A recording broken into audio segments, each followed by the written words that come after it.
Welcome to Kenton's videos. Enjoy the video.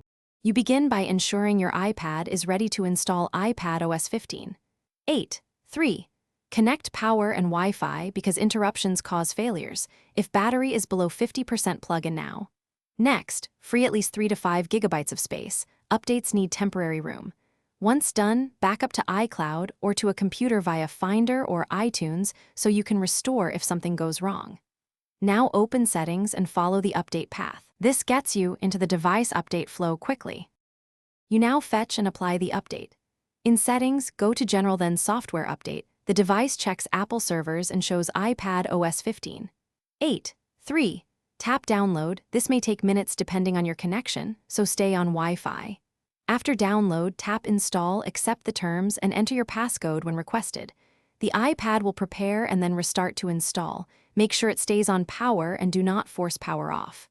Once it reboots, the system will finish finalizing the update. Finish by verifying the update and addressing any issues. Open Settings General, about to confirm Ipados 15. 8. 3. Make sure your apps and data are present.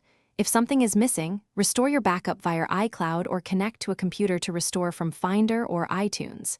If the update stalls or the device is stuck on the Apple logo, try a force restart first. If that fails, put the iPad in recovery mode and reinstall via a computer. This usually resolves non-hardware update failures. Thanks for watching. Consider subscribing if we helped you.